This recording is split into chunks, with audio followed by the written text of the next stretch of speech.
Ayers, can you start the workshop for us? Thank you, Madam Chair. So board members, as you're familiar, this is one of our policy workshop on our policy cycle.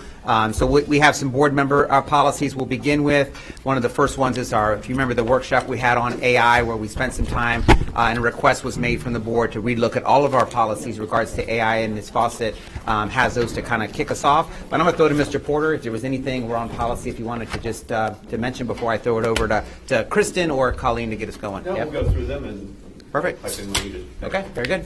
All right. So good morning. Thank you for allowing me to come and bring a new policy to our board and to Hillsborough County Public Schools. And as the superintendent stated, as a result of the workshop on January 21st, that is where this policy is born from. If you recall from our that board workshop, we talked about 6 principles that will guide decision-making around any emerging technology. And my belief is that board policy is meant to stand the test of time, and so we would want something that can be an umbrella for us, and then at the very end it directs the superintendent and staff to develop procedures for implementation. So when we look at this policy, at the recommendation also of Mr. Porter at the last meeting, to make sure that the terms AI are present within the policy, so that if there was somebody searching for information about our policies, it's easily found. And so we also talked about, as a AI governance team, about technology is changing so fast in our world today, and really to have a policy that encompasses what we can't imagine is going to be our future with technology right now, and recognizing that at any time we can come back to the board and update a policy. So the title of this new policy is Emerging Technologies. The Hillsborough County School Board recognizes the transformative potential of emerging technologies, for example, artificial intelligence, to enhance teaching, learning, and district operations. This policy reflects our commitment to using emerging technology responsibly, ensuring its role complements the district's vision of preparing students for life. This policy is guided by the following principles: a human-centric belief. Emerging technologies will serve as a tool to support, not replace, human interactions in education and district operations, ensuring that teachers, students, and staff remain at the center of learning and decision-making. Universal access. Emerging technologies will be accessible to all students and staff across district operations, empowering personalized learning and enhancing operational efficiency. Responsible use. The implementation of emerging technologies will prioritize transparency, safeguard data privacy, and align with the HCPS standards of academic integrity for students. Innovation and collaboration. The district will remain committed to collaboration with external partners, ensuring that the use of emerging technologies reflects innovation that aligns with educational and operational excellence. Professional learning. Educators and staff will be equipped with the knowledge and skills to understand emerging technologies and implications, leveraging it to enhance teaching, learning, and district operations through thoughtful integration. And future-ready skills. Students will develop the critical and creative skills needed to navigate and succeed in a world increasingly shaped by emerging technologies, while district operations will model these competencies by leveraging emerging technologies to enhance efficiency, innovation, teaching, and learning. The superintendent will develop procedures for implementation that align with these principles and ensure the responsible integration of emerging technology into the district's educational and operational practices. And that is the proposed draft for the new policy. Did any board members have any questions or comments about that? Member Gray? Madam Chair, is this the first policy that you're going over? Yes, it's emerging technologies. So is it okay, acceptable if I make my comments on all of them at one time? Okay, is it acceptable for me to remark inclusively with all the, Sure. Will it take more than 5 minutes, do you will think? not. I'm Oh, going to be very okay. Go ahead, Member Gray. brief. I've got 2 watches, well, 1 watch on. Anyway, so one of the things I think preempt is, and you've done an excellent job, Ms. Fawcett. Thank you. And I thank you and your team. The with all the calibers and the nuances of different populations, teacher training, guidance counselor training, all the must-haves. What I'd like to see, and I'm looking forward to the board comments, are and Superintendent Van Aer's the procedures. Remarkably, it's a whole new ballgame in a lot of ways, and for our teachers and our principals, APs, guidance counselors. So one of the I have about 6 things I'd like to see, and I look forward to board members either maybe adding more procedures which address plagiarism, procedures which address curriculum and the infusion of AI. Procedures on how you're going to address populations such as ESE, such as the ELL, such as the varying demographics of various languages. We'll leave it there, cultures, but languages. The other part is how are we going to address the mental health aspect? Yes, we can do it through guidance counselors, but there's a lot of AI is techie, and mental health is the opposite in many cases. So it's without having a counselor talking points, I think it's really important that we don't lose sight of the mental aspects of AI and what it can do, perhaps bullying, etc. The other part is how are we going to address teacher training, and I'm going to flip back to guidance counselor training. And importantly, parental training. How are we going to help our parents learn what these policies, or better yet, AI, because they're hearing it all the time. And I just wonder if, as a parent, of course my grandkids know more than I do already. They're just 10 years old. One is 11. But I think the parents need to have a little bit more of an education right off the bing bat. Because if we're going to have policies, what's the other equational part is parental knowledge, obviously the principal, et cetera. So I would like for all of us to have at least that kind of remarks so we can go through this intelligently and respond accordingly. And Madam Chair, believe it or not, that's going to be my remarks for all 5. All right. Thank you, Member Gray. Dr. Hahn, you're next in queue. Yeah, I think those are all really good points that Member Gray brings up. I guess that sounds more like the implementation side of this policy. So, policy kind of does the guidance, and then you and your staff work on all those aspects that Member Gray said in the implementation. So how would you go about doing that, just for the record?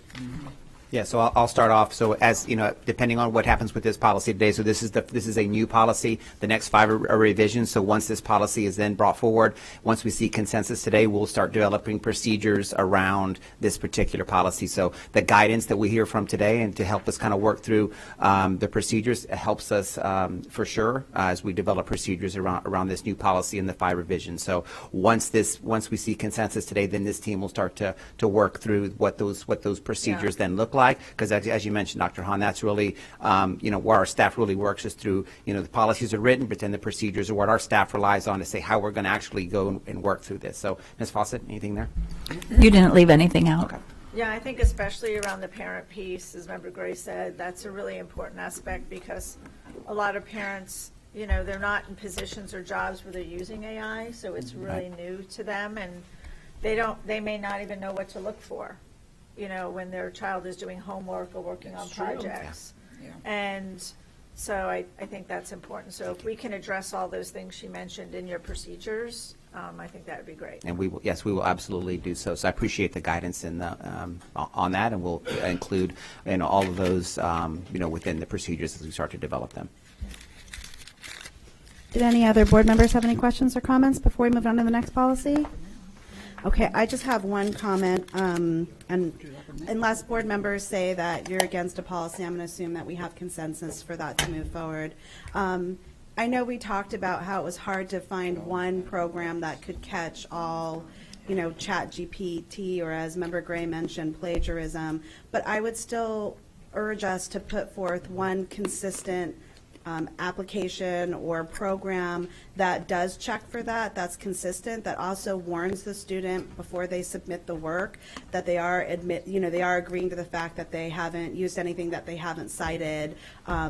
I know that in colleges and even in some of our, our community colleges, they have something that they utilize. It seems pretty good. And again, I think just the student acknowledging as they submit the work, clicking a button and saying, I am not plagiarizing, I've cited everything that I've used, is powerful in itself, even if it can't catch every single piece of anything, cross-referencing that they might have used. So that's something that I urge for us to do and use something consistent across the board to offer our teachers. And also, I would like to look at what the colleges are using because I've gotten good feedback on that. So that's the only comments that I have. If we want to move on to the next policy. Thank you, ma'am. Yeah, so I think that's the new one, and then Ms. Foster's got 5 revisions. So Ms. Foster, we're going to kind of move through those pretty Yes. quickly, and I think. So the next 5 are all tied to a request from the board at the board workshop to revise and to include that AI language within the next 5 policies. And that's what I have done in these. So 2131, 2132, 2210, 2240 and 2250 all add language specifically related to the inclusion of emerging technologies and then citing AI as the example. And so I can go through each one of them if needed, and you've had those to review, so it's really up to you. Yeah, you'll recall at your workshop on artificial intelligence, this was the board's request, that you have a new policy, which Ms. Fawcett went through, and then for ease of searching, when people are searching our policies, just the term artificial intelligence was added. So the next 5 are not real substantive changes, they're just putting the terminology in so that someone searching our policies can find them. If you have questions, Ms. Fawcett can answer them, but that's sort of why they're here. I know that you did a very thorough job of going through all of them with each of us. So seeing that no board members have any questions or discussion about that, we can move on to 5136. Thank you, ma'am. Thank you. And I think Mr. Porter. 5136 was an amendment to an existing policy regarding wireless communication or cell phones brought by Ms. Gray. And if we could turn to that, this is 5136. And if you refer to lines 9 and 10, in the current policy, which the board adopted a few months ago, high school students were allowed to use their phone during lunch, and Ms. Gray is suggesting as a policy amendment that be taken out so that there would not be cell phone usage allowed at lunch for any level of schools. I believe that's what you wanted to accomplish. Yeah, well, it's, it may be just a replication of what's going to be presented by the Senator Burgess July 1st, 2025. It states that school districts will implement a policy for a specified school year prohibiting the use of cell phones while on school grounds or engaged in certain activities off school grounds, requiring the department to provide a report to the legislator before a specified date, providing requirements for the report, etc. I sent this policy to Senator Burgess, the one that we have, about 3 months ago, and he's hell-bent on wireless being taken out of the schools. And I think, Kristen, I don't know that you're here, do you have any other bills, too, that would suggest the same? And I just want to point out that this would be 1296, which Member Gray just mentioned, it's actually for a pilot program for the first year for 25-26 that would have DOE select 2 small school districts, 2 medium districts, and 2 large districts to study. So it actually just is a pilot at this point, the one that Member Gray mentioned, yes. So, yeah, we were, Dr. Whalen and I were thinking maybe we could be one of the pilots, but that's, as the bills emerge, we may not have any negotiation. But I don't want to take the thunder out of Rick Graves. Did you want to present anything to us? Because there was remarks, school principals feel they're already so burdened of enforcement. So what if you enforce this situation with no cell phones? And that's very highly recognizable because school principals already have way too much going on. But I will tell you the same, not the same, exact same, but these principals, 4,000 principals, teachers, APs, have, this was a survey done last year, have remarked about cell phones. And they are, I mean, I don't want to read them all, but bullying, instigating fights. We had a fight at Davis Island where mostly they're not paying attention, but they use them to coordinate fight times and locations. Then people come to film the fight, cheating and drama on social media. Students create group chats to send each other work and answers to questions in all of their classwork. They take photos of the smart kid's work while the kid isn't paying attention, and they copy the work. A large number of respondents also said all of this above. Students taking photos of others and posting them with rude comments and nude photos. It can go on and on. I mean, the bullying, I think, suggests the fighting alone is worrisome. Plagiarism, all of that. Mental health is devastating through the cell phones, and I think Member Combs mentioned that before.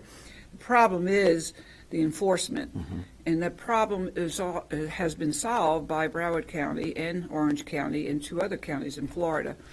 So I suggested to Dr. Grays this morning that before we even get into this policy, that we need to say how we would face the enforcement problems, because you can't, I don't have to talk and Shake, you know this, you can't tell principals this is the edict and you have no human help, support staff to make sure it's done with fidelity. So, we're putting the cart before the horse. What we should have is how are you going to do that? How are you going to be successful with that barrier? And that would go with Burgess too, because you can put a law down our throats, but we have to have preparation. And Superintendent Van Aers, right now, if we were to go to say, yes, take out all the cell phones as this pilot and other bills, by the way, there's 2 other bills suggested, not just this one. If we go ahead and say to principals, and here we are in March, that you can't, no cell phones are allowed, that would be the worst scenario. Right.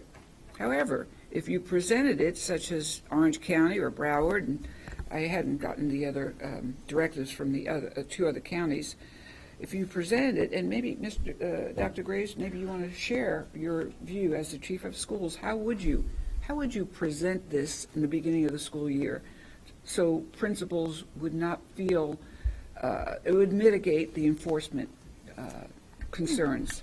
Thank you, Ms. Gray. As it's been mentioned that the barriers, after I've spoken with a few principals and a few former high school principals as well, the barrier would be the enforcement. For right now, when you think about during a lunch period, you could have anywhere from 600 to 700 to 1,000 students eating lunch at a time.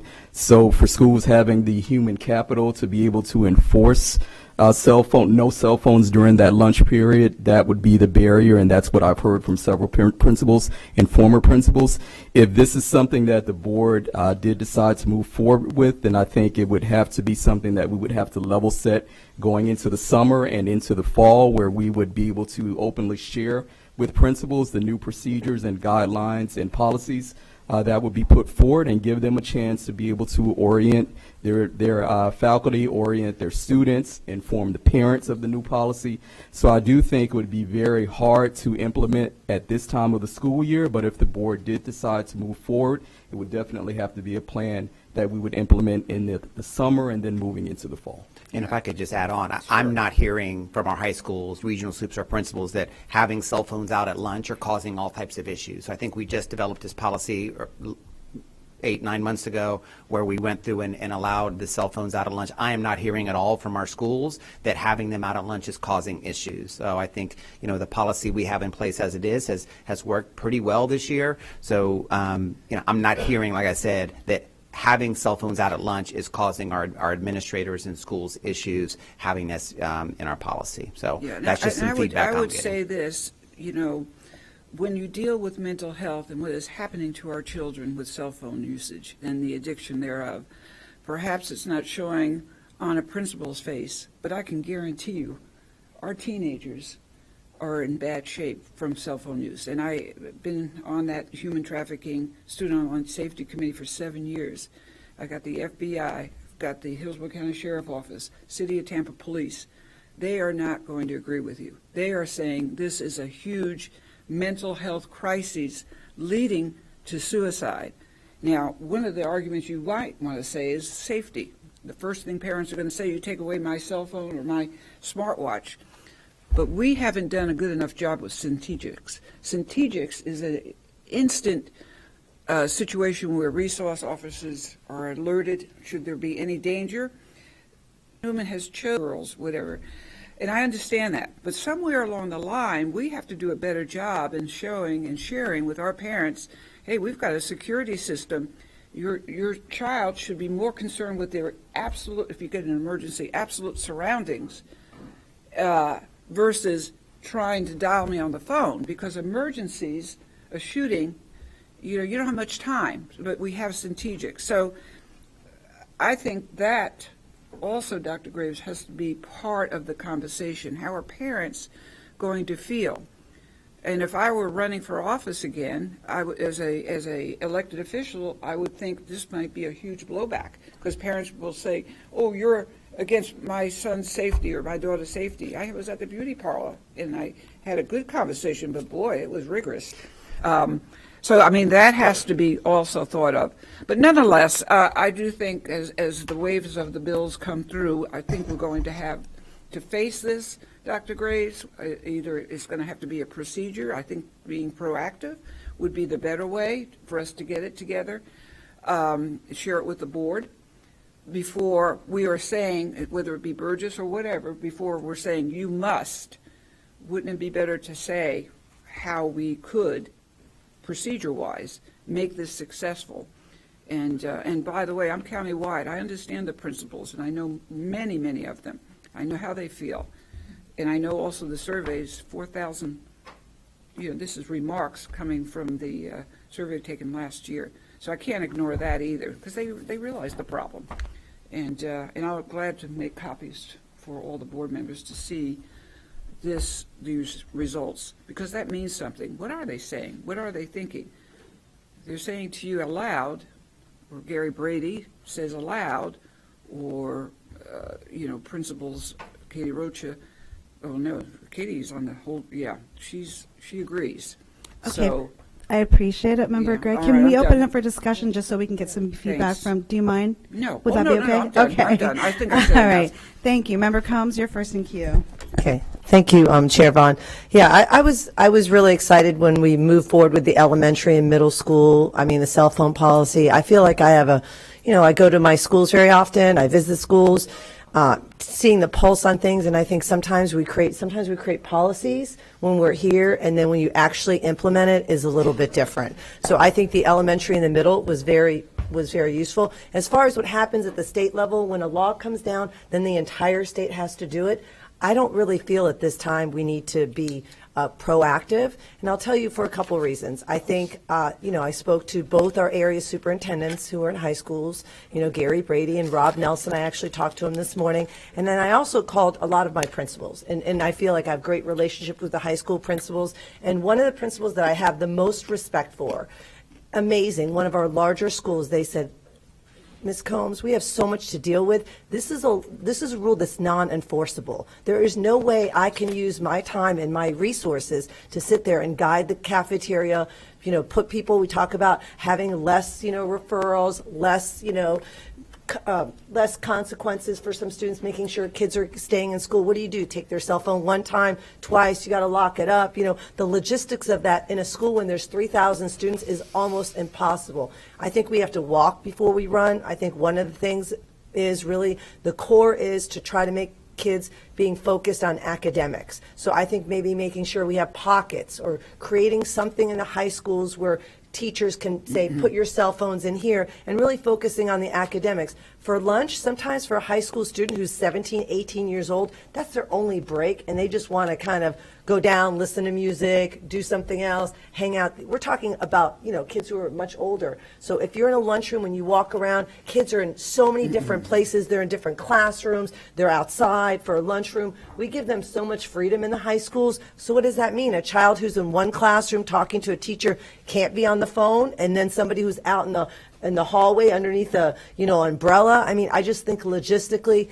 And so the principal said, that's just not enforceable. And the thing is, when you create rules that are not enforceable, it diminishes other rules that are really enforceable. So I think it puts the principal in a bad position where they can't really enforce a rule. That means, why are you going to say that I can't wear this uniform or I can't wear these shoes? All of a sudden, we're trying to deal with so many things in our high schools. Our high schools are, you can tell in the forums, those are where our teachers have the biggest challenges, and that's just another challenge. You're going to ask a teacher to now enforce a cell phone. I mean, I just think logistically, if you make it a state law, okay, that's different.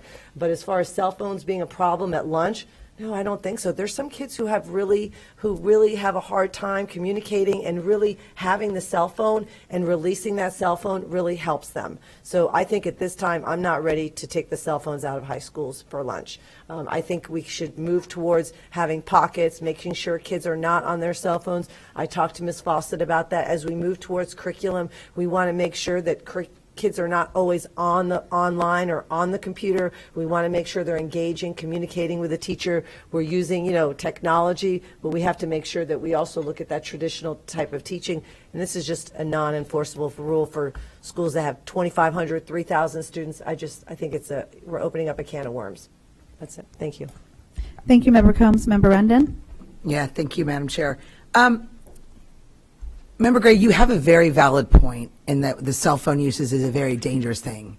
However, that has been taken out of our hands. As a mom of teenagers, as a mom that walks through the bullying, that walks through the navigating of that, I 100% agree with you. My personal self, we monitor our kids' texts and cell phones for the time they receive their phones. I get it. You're not wrong in that. The problem is it doesn't stop in the lunchroom. Those bullying, all of those things happen in the family home. They happen out in the community. They happen everywhere. We are not able to police that. The logistics of high school have come down to technology. Every single day, whether it's a football practice, whether it's a club, whether it's an organization, whether it's a cheer practice, those kids are being notified all day long of changes that are occurring for the after school. And them not having access to that at lunchtime changes how that thing works. They may have to go to the office and call their parent. They may have to find out a ride or change a thing. Those logistics, we've gone into a whole world of technology that changes that. And so I don't disagree with you that cell phones are a huge problem with our teenagers, with everything. I think what we've done here is very good. I think we've also given permission to our principals that if there is a rise in the use of cell phones for violence or fighting or other things, that they have the flexibility within their school to eliminate it all day long. We've given them that in the policy. I think that's important to recognize, that we've given those principals that feel that way the flexibility to do that within their own schools. But also giving them the flexibility to not eliminate it during lunches, I think, is important. The sheer logistics of the use, we have gone to a world of technology. And so right now, until we're mandated by law, I agree to leave it as it stands, because I don't think we're not seeing a rise in fighting during lunch. We're not seeing a rise in specifically during lunch. That data doesn't show that. In fact, I just pulled data from my schools in fighting, and there's actually a decrease in fighting, not a rise. And then lunch period is not a key element. You also mentioned about a fight over in Davis Island. That didn't happen during school. I know. It happened on the weekends, and it didn't occur with a coordination during school hours. So that's not always the case. I don't want to give people in our community a false factor that it occurred during school hours. No, we know that. But that's not what you said. You said there was a fight that just happened, and when we were talking about schools, it didn't occur during school hours, and it was not coordinated during school hours. So I want to make that very Well, that clear. you don't know. Yeah, we do know that because the facts have come out of when it was and who was cell phone. involved. So there has been facts within the police department of when that occurred. So we don't want to give false information out. No, And there we are don't, things but that, You're, but Madam, make sure, never okay, mind. All right. Ms. Gray, do you have something to say? No, I don't have anything to say. Okay, well, I just want to make sure that this is not a clear statement. I know, I mean, I can tell you personally, from my daughter, those things occur. And I'm not disagreeing with they don't occur. But again, we don't see a rise in them during lunch period. And we have flexibility within this policy that gives flexibility to our principals to mandate as they choose. And I think that's the important part. So thank you. Okay, so I think so far that's 2 opposed to the. I'll put you down. And next we have Member Washington. Thank you, Madam Chair. First, I'm opposed to it because it's a problem. I can go back years ago when I was a principal. We tried to take phones out of schools, and the teachers would take the phones out. The kids would steal the phones. Kids sneak and use the phones around the building because we didn't have enough manpower to manage cell phones. Cell phones has always been a concern. It's not nothing new. It's always been a concern. But we stopped that because what we did was with Dr. Leonard. Dr. Leonard said, you know what? We having too many problems. Too many kids are stealing cell phones. When the teachers take the cell phone, they steal them out the lockers. Let them use the cell phone during lunchtime. Let them use, So we started back letting them use the cell phones again, which was much better because there were less consequences we had to add as administrators. Because number one, what are we going to do? Expel a kid or change a placement for a kid or suspend a kid for cell phones? It got to the point where we had more kids in ISS for cell phones than we had for fighting. So we decided not to do that. And I just believe we just got to let the law come down from the state because I don't want to put us in that predicament anymore. And principals, all the principals I speak to, and Marie, you were with us when we were at Milton High School. That was a pain in the butt, wasn't it? Dealing with cell phones, because Marie was assistant principal. We dealt with cell phones all the time, taking the phones or whatever we had to do. We had to pay some parents because the cell phones were stolen, so we had to go back and pay for it out the internal accounts. So unless something changes from the state, I'll let it be just like it is now. Because the principals that I know, we talk about it all the time. They say, man, shit, that's going to be a pain in the butt because we can't manage that. And you always want to be on top of your game when you're a principal. You don't ever want kids to know that you can't accomplish something. So that's 3. Thank you, Madam Chair. Thank you, Member Washington. Dr. Hahn? Thank you, Member Vaughn. When I think about some of the things that Member Combs said, I really think they were very good points, strong points, because a lot of kids at lunch need that time to decompress. And they may listen to music, like you said, or maybe it's a mental health app they're listening to, or maybe they're just checking in with mom or dad for something, but I hate to see us go make policies that are very extreme to address a small population that are using cell phones for nefarious reasons and then impact the majority of the population who are responsibly using their cell phones and using them for some personal needs. So I'm concerned about that. I would say if this is a law that's currently going through committee right now, that is going to put something like this into, looking to take phones out of schools 100%. I think, Superintendent, you need to get on the phone with these legislators. I think HASA needs to get on the phone with these legislators because sometimes things look good on paper and you think you're solving a problem, but it's creating more of an issue. And you need to really explain to them and work with Kristen to explain the implications of going this far. I think we're so hyper-focused on, all the horrible things that are happening, the bullying, the fights, the mental health issues, all of that, the coordination. but we forget that that's not the majority of our students doing it. And I don't want to punish the majority of our students.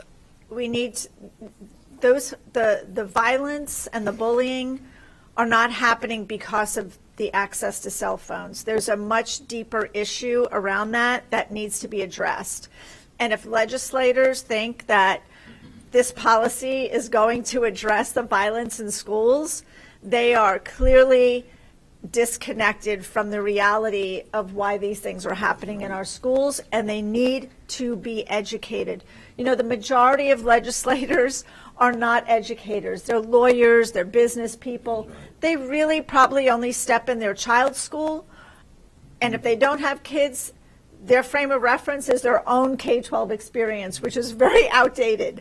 So, you know, I think that's why it's so important for us to be up in Tallahassee at certain times, for our superintendent to be there, but we always can't be in Tallahassee. That's why you can jump on a phone call, and I hope you do that. I'm encouraging you to do that, because I've seen too much of this over the 30 years I've been in education.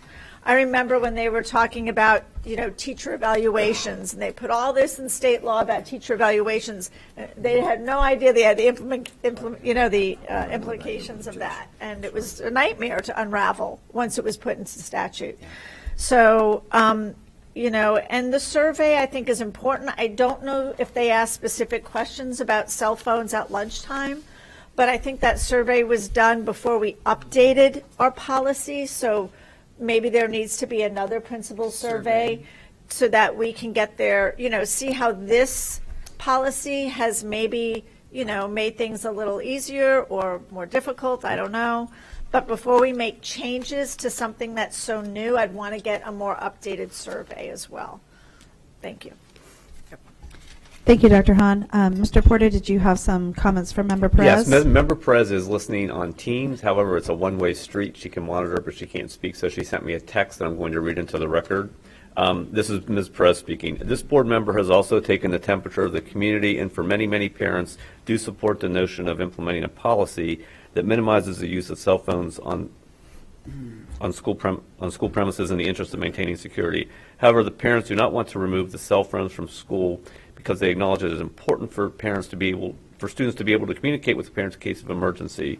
When we address the mental health issues with cell phones, the parents state that ensuring their children can communicate with them is part of supporting their children when the children need to reach parents, especially when we today are attempting to bridge the gap for the children, and Ms. Perez is opposed to the change.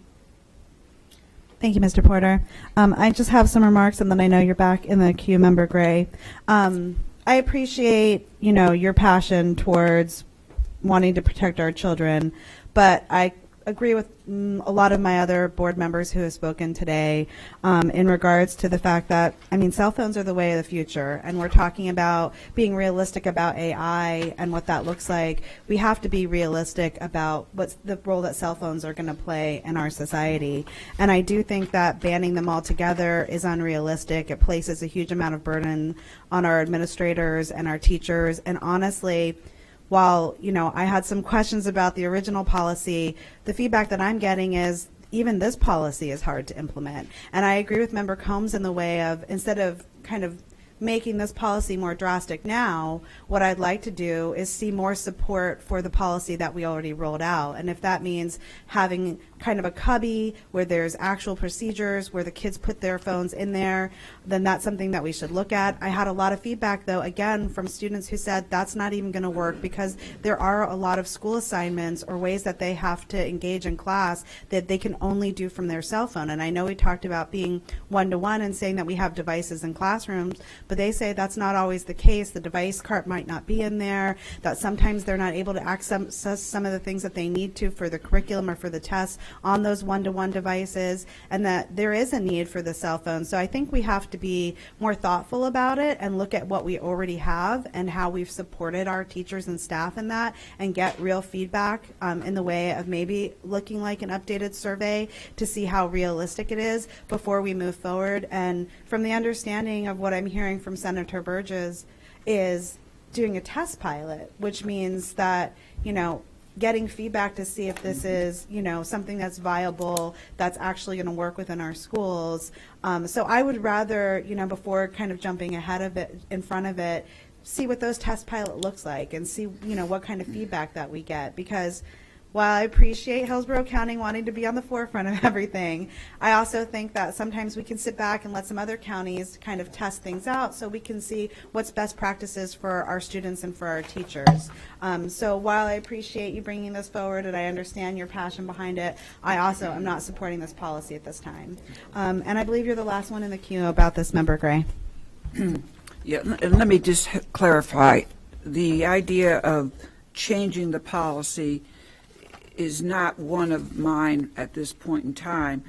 The idea came from the bill that will be transpiring July 1st, 2025, from Senator Burgess.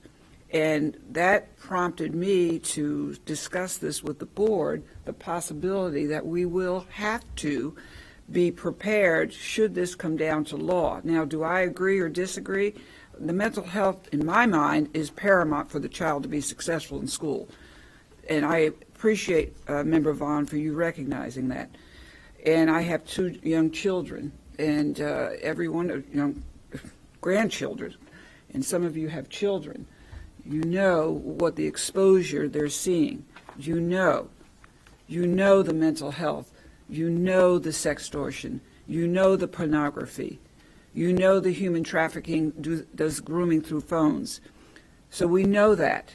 But should we have the principals dictate at this point in time, we don't have the human resources, nor the capital, nor the desire. But if we have to, if this is a choice that we don't have, then I do think this conversation, which is a very important one, each of you, this conversation needed to be had, because before you can go to the next step, be it a pilot or if it becomes a law, then our superintendent must know how we feel as board members and must know and be prepared in case, it's not even in case, it's July 1st. So, and by the way, I have confidence in our school district. If Broward County can do it, if Orange County can do it, and I don't have the other 2 names, what makes us less? Are we lesser of our ability to do what has been done? Is that what we're saying? I mean, we don't give ourselves enough credit. We can do things. We can do a lot of things district-wide. So, I mean, other districts have done it, and it would be to Dr. Graves to perhaps look at those steps that were done to make sure that the superintendent has preparation in case it is going to be a law. The other point, too, is I taught high school. I know technology. And I also know Jesuit High School, Academy of Holy Names, and Charter School USA. They do not let cell phones in their classes, or it has to be left out. So if we talk about competition, we're not going to be the only one, the only district. I just want to throw that out there.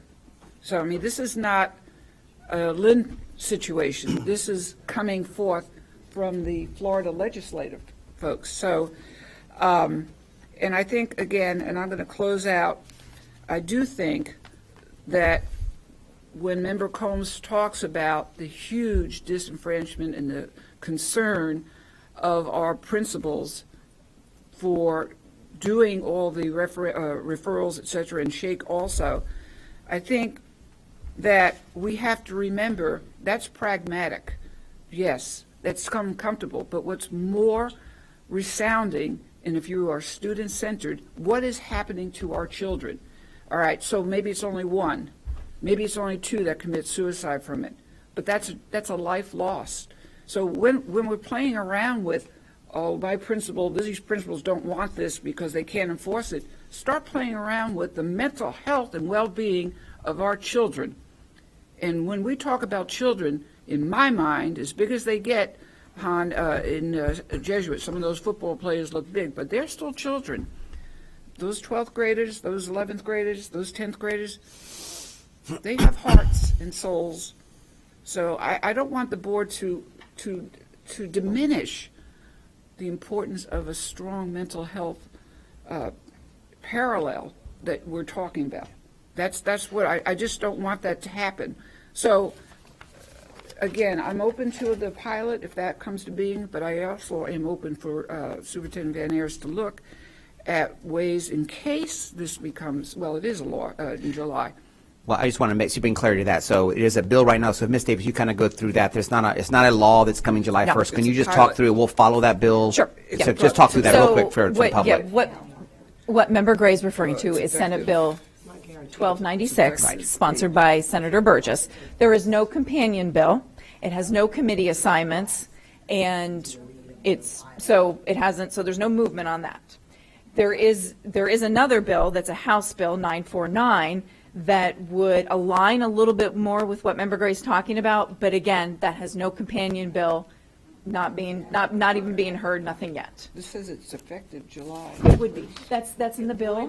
Yes, that's correct, Member Gray. It would be, the bill they have to put in an effective date in the bill, and so it would be effective July 1 for the DOE to work with districts to put together the pilot program. And then the bill also includes language that by December of 2026, they would have to submit the report summarizing the effect of student behavior. If it it passes. passes. Thank you. It's not happening. It may not pass. It can't. It's a request, right, it's a request. It can pass. What do you mean? It's a request. Yeah, So yeah. it's not going to be a law. But And just in perspective, so, I mean, there's thousands of bills that Oh, gosh, yes. come out this time of year, right? And then the ones that ultimately make it to the end is a small percentage of those, Yes, correct? Yeah, usually less than 300 out of 3,000. No chance of it getting across the. There you go. Thanks for that, Claire. I just want to bring clarity to that, and Absolutely. thank you, board Kristen, members. isn't, yeah, Okay, so it's, could pick it up and choose to create a pilot. Oh, yeah. yeah. all yeah, right, that's so it true. sounds like we have what we need to. We actually have someone else in queue for this already.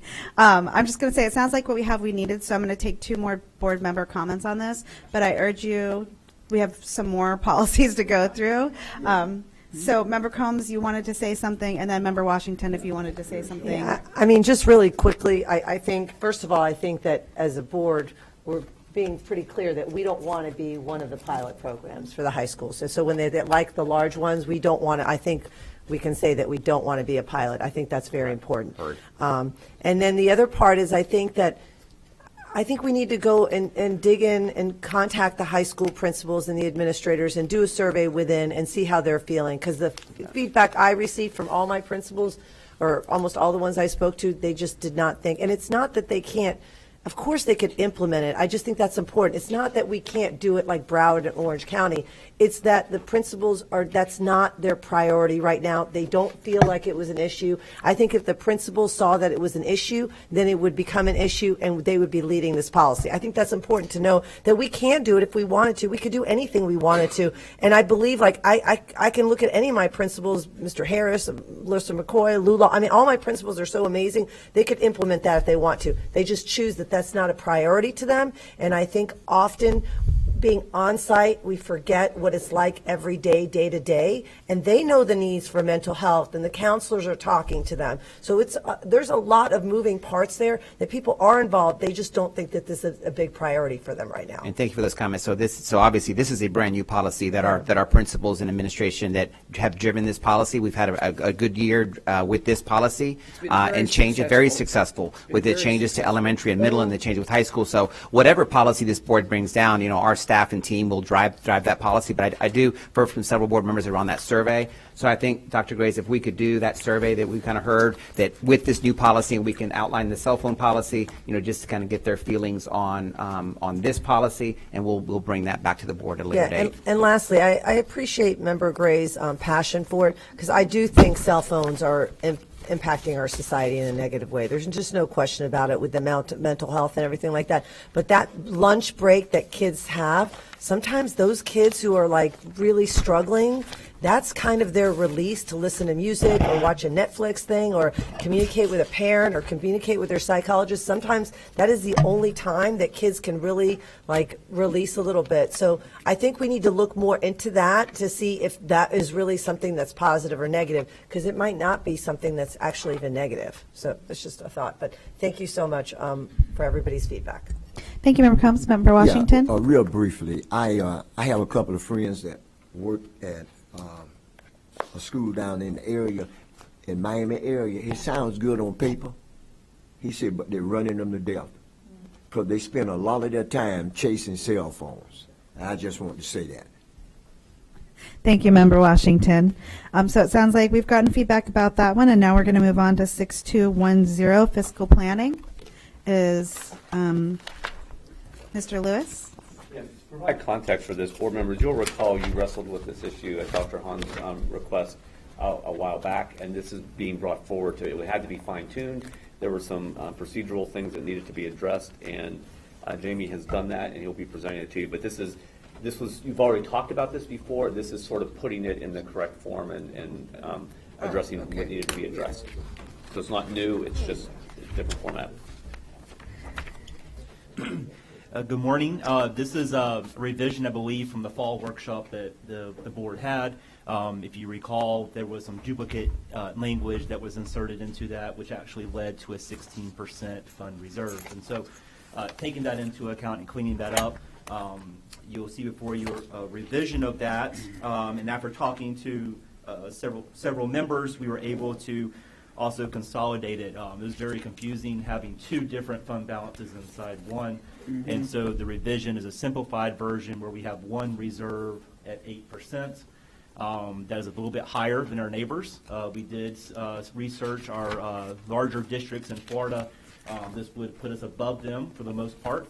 And we believe an 8% reserve is a healthy balance. And you'll notice a lot of the language has been reduced, but line 24 and line 41 is primarily where you see that language. In line 24, it says to accomplish the responsibilities, there will be a reserve maintained within the unassigned fund balance.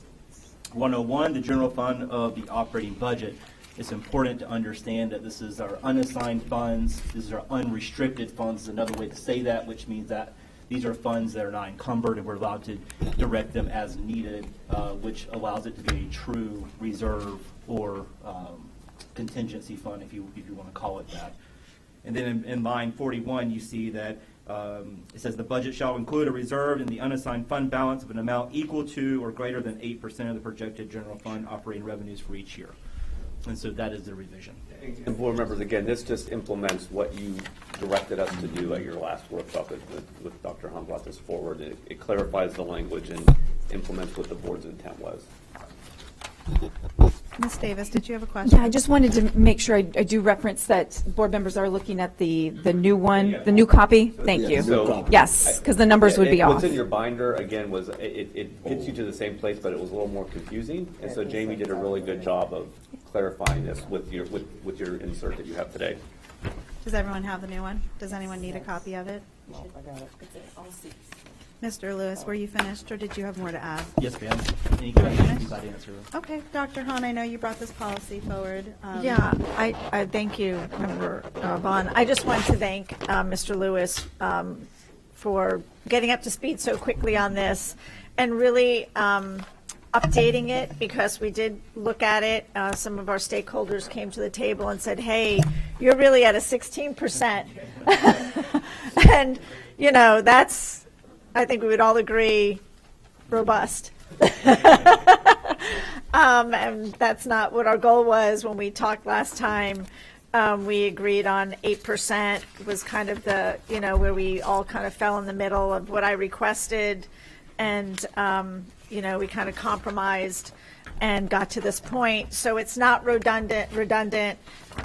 It is simplified in the language too, because it was confusing, you know, with the unrestricted and restricted and what we were talking about. So I think this really simplifies it, but puts us in a good place and gets, you know, everybody on the same page. So I just wanted to say kind of thank you so much for working on this and getting it to this. I don't think it's ever been so clear, which is really nice, too. You know, when you read through it, really makes everything clear. So, thank you. Did any board members have any questions or comments regarding this? Okay. I guess I'm the only one who has any questions or comments. Excuse me. So I appreciate this. I understand the logic behind it. We've worked very hard to be fiscally responsible and made hard decisions, and we want to safeguard our savings coming down the road. However, since we've had this workshop, I believe, if I memory correctly, then we did the self-insured, which made me have concerns about our fund balance and what that looks like. And honestly, right now, with the temperature of what our finances might look like at the federal level, I know it's speculatory, but what that might look like, and just what's coming in from Tallahassee, I'm just hesitant right now if we're actually going to move towards self-funding to place such a high cap on it, because I'm concerned that, again, depending on what our finances look like, if there is money that's going to be taken away at the federal level and we have to provide more support to our schools, or if there's going to be anything that comes through. I know that there was a mandate, I believe, from DeSantis that DOGE is now going to be auditing at the state level. I don't know what that's going to look like.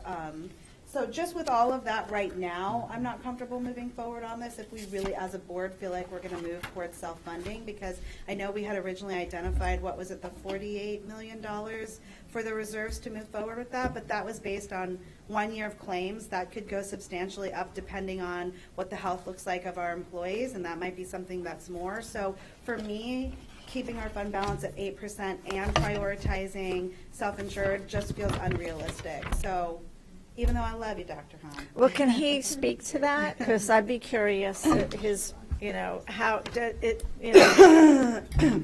can you speak to how this would impact that or vice versa?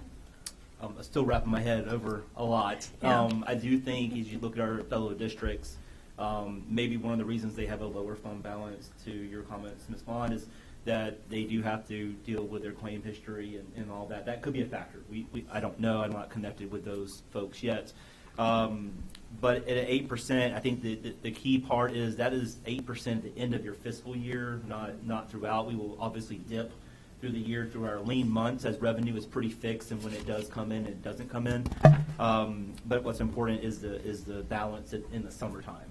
And so as we consider that, it seems if our projections for self-funding are correct, we would be able to maintain a fund balance in excess of this, obviously through the decisions of this group. But that's to be determined, and I think self-funding is something to be aware of. I do think one of the things that's an option for self-funding, remember, is the $48 million is an option to reserve. Yeah. We can also split that up over 3 years at $16 million per year. So there's options there if we feel like we've restricted or reserved too much for self-funding. That will not hurt our ability to move toward that. We've confirmed that through HR and our vendor. That's just a preference for us and how we feel about the financial impact of it. So it's really just a preference for this group. Okay. And I think that, Dr. Hahn, you're the only one. Oh, okay. Yeah, no, look, I appreciate your concern, and, there's always going to be a lot of unknowns out there, whether it's self-funding or, something else that comes down the pipeline in the future. Can I share some notes with, these are some of the things that we discussed around why it might be a good idea to increase.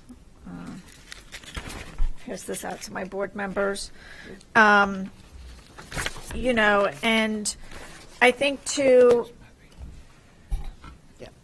showing our fiscal responsibility through our decision-making at our school board meetings is certainly one way that we demonstrate that we're being really thoughtful about how we're spending. But, I think that this is just another layer in how we're demonstrating going a little deeper into the budget than just an agenda item. This demonstrates that as a board, we're really examining our budget and we're making really thoughtful decisions around the big picture of our finances, just not in those moments. And I think we've seen in the last couple months that the community is beginning to gain trust in our decisions making around finances, in the fact that they did support the referendum. And I think it's important to continue to keep building that trust. And I know that in the next couple of years, we may be probably looking at getting the half-penny sales tax reauthorized. And I think that you need something really hard to point to say, look, not only are we making really good financial decisions every other Tuesday at 4 o'clock to whenever, we're also taking a real deep dive and looking at the big picture and making sure that we are safeguarding our finances. And these are just some examples in how we're doing that, so that when we're asking them to continue to support a half penny, or in 4 years continuing to ask our community to support another, to continue the teacher referendum, I think we need to be able to point to some really, good decisions that as a board we're making around finances. There's, you could always find reasons not to do this, right? I mean, but, and certainly I started my career in Broward County. I've talked to colleagues in the district down there, and, they're even thinking about doing a new policy around fund balance. They're kind of looking at this to see how we're doing it. So sometimes it's great to look at other big districts and say, what are they doing? But, maybe their boards aren't as focused on their finances as we are. I don't know their board members. I don't know what their priorities are.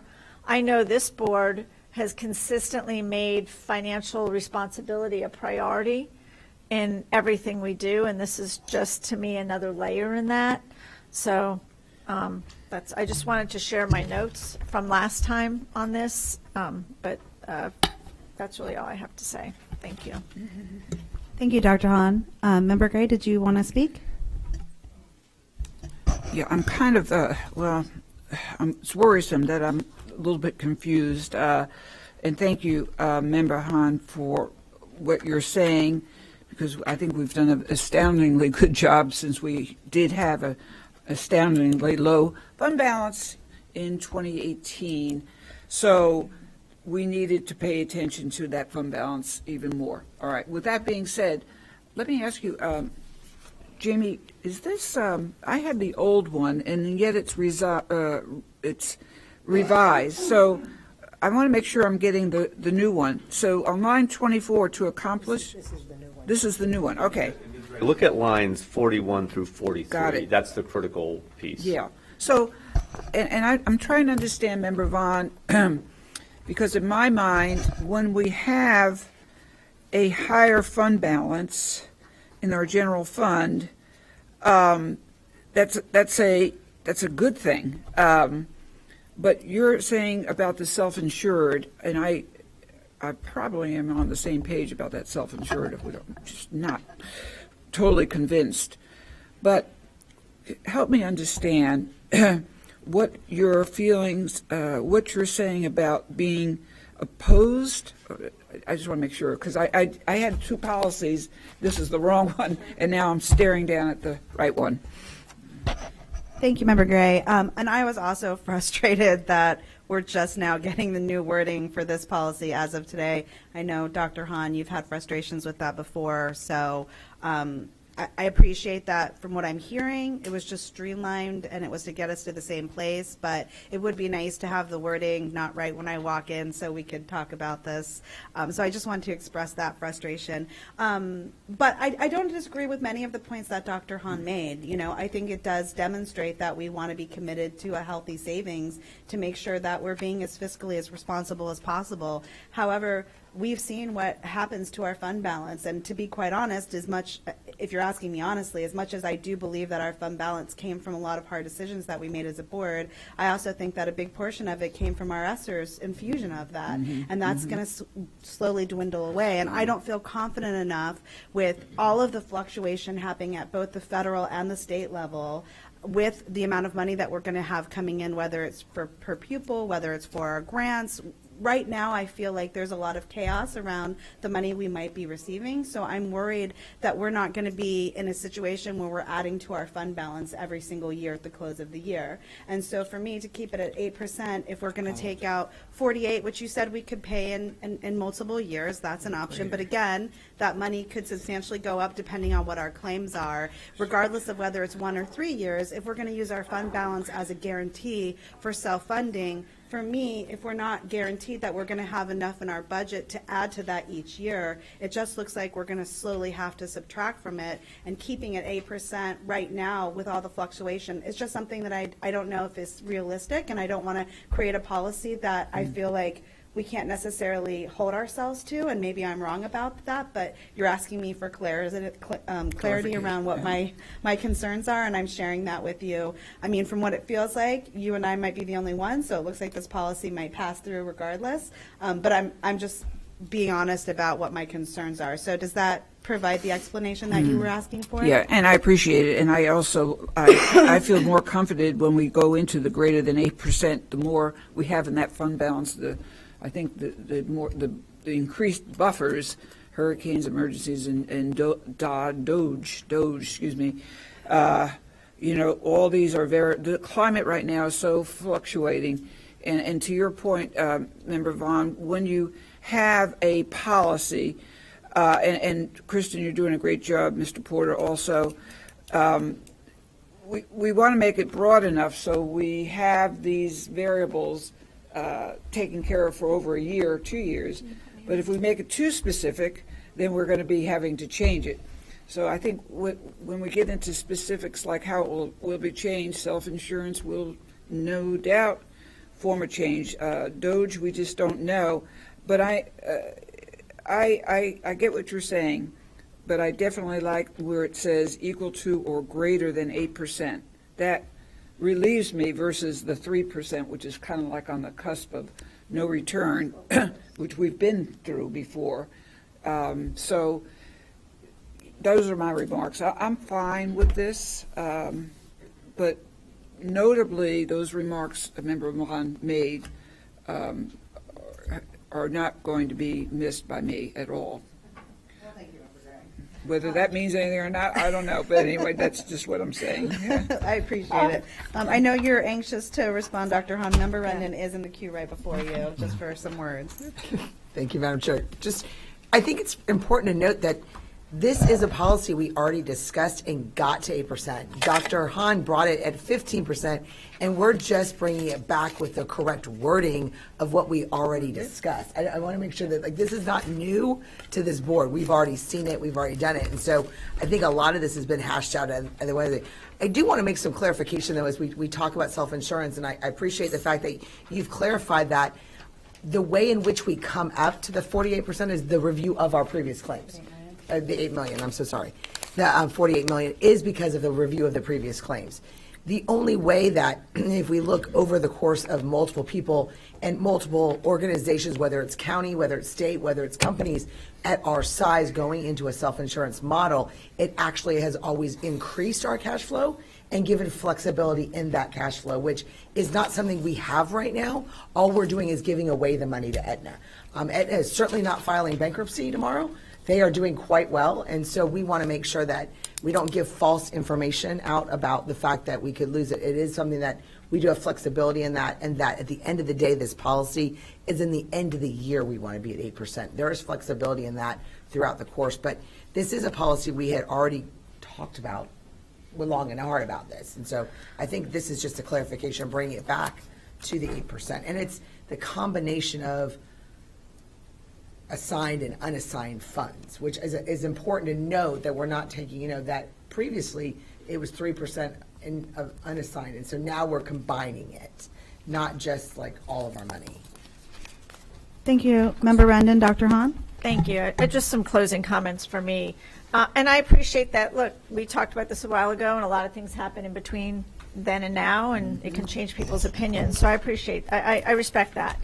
I just think that, I don't think we've really ever ended a year with less than 8% in our fund balance. And even when you take ESSERS out, it was still very healthy fund balance, much more than 8%. So I'm not concerned about that as much. I think there is a difference on how we, Member Vaughn and I, want to safeguard the district from some of the unknowns. For me, safeguarding the district is from all of these 8 things, and I would add number 9, you could add Doge, and numbers 10, you could add self-insurance. My philosophy of safeguarding us is to make sure we are forcing ourselves to have that savings, so if any of those things come up, we will have the money to address it. Correct. And if it was that dire and catastrophic, we would certainly have to go back and maybe revise the policy to less than 8%. But that would have to be something pretty catastrophic to put us in that position. So, but your way of safeguarding us against these things is to decrease that savings and have that cash flow all the time, which is just another strategy. I'm not saying it's better or worse, but I'm more, I want to have that money, and I feel like it's free enough to where I feel comfortable with that being cash flow for us. So, we can use that money to take care of some of these other things. So I don't want to belabor this, but I just think it's philosophically a little different on how you manage money. I don't think one way is wrong or the other, but I think Member Gray and I have been through some pretty dire, we almost got taken over by the state. And, if you look through this list, and I don't think 8% is, I think it's reasonable. I think that we're always more than that when we end the year. So I don't think it's something that's going to, even with self-funding, going to put us in a place where, we can't move forward with some of these projects and expenses. So that's all I really have to say, y'all. I can't defend it anymore. I'm done. I appreciate that. And just to be clear, there's no attacks. Like you said, it's just fundamental different talkings. But I know, Member Combs, you wanted to get in the queue before we kind of close out, and I'll respond and then we'll close and move on. I mean, just very quickly, just that I support this policy. I think it's a really good, strong, clean policy. I think it's important. If something major happened, like a hurricane, I mean, we would be dealing with so many things. It doesn't matter if we have 8% or 20%. Nothing could really, if we had a catastrophic, hurricane, depending on where we are. So I think that's important. I think this is a really clean policy. I think it shows to the community that we're looking at every single agenda item, every single dollar. I also think it just sends a strong message for our voters, who 67% supported the millage. We had so many people support the sales tax. It's just showing that we are really trying to make fiscally strong decisions, and that includes the self-insurance, looking at that, making sure we go down that to see if we're going to be able to save money with the flexibility. We can always go back. We can always change if things aren't working, and we do self-policy, self-insurance after 2 or 3 years, and we think this is not effective, or how can we be more effective? I think that's really important, but I think it just shows our community that we're really being serious about it, and that every single agenda item that comes through, every single moment that someone asks for something or we need something, we really look deeply into it. And the idea that we're increasing that is great. Also, a lot of the increases we have to remember are honestly on the backs of our teachers. A lot of the fund balance as we continue to increase is because we have all these vacancies. So I want to make sure that as we continue the fund balance, I want to make sure we continue looking at things, how we can support those teachers in schools where there's 4 or 5 vacancies, where there's a principal who's, covering a class, or a math, a math resource teacher that has been working on that 3rd grade class all year long. So I want to make sure that as we increase the fund balance, we also look at how some of that money can go back into our schools to support the teachers, all the T-payroll, or whatever we need to do to make sure that children have a great great access to a great education regardless. I think for me, one of my biggest worries is when I go to schools and I see the vacancies. I know we've done better. I know we continue to improve better, but how do we attract and retain those teachers? So I think we also, as we look at that policy, we also need to see, like, if we decrease in fund balance, are we doing that to maintain that we have the best, resources, the best lunchroom staff, the best security in our schools? So I think that's very important to look at that balance and how we got to it and how we can kind of decrease to support our schools. Thank you. Thank you, Member Combs. And I don't need you to clarify it. I'm just confused about talking about safeguarding our fund balance, but then using the money to talk about paying our employees or using our money in schools, because that's the antithesis of what we're doing if we're putting this policy in place to safeguard a fund balance. Yeah, but right now we have a fund balance that's much higher than 8%. So what I'm saying is, we're looking at what's the percentage that would be at the end of the year. Looking around 12 to 15. Yeah, so what I'm saying is that when you have those extra percentage from 8 to 12%, that extra amount of money, we may end up supporting the schools at the same time. I think it is possible to do both because the fund balance is much higher than the 8% that's required on here. Okay. So Well, I appreciate the clarity. Personally, I don't think 4% is much higher. That still leaves me room for concern.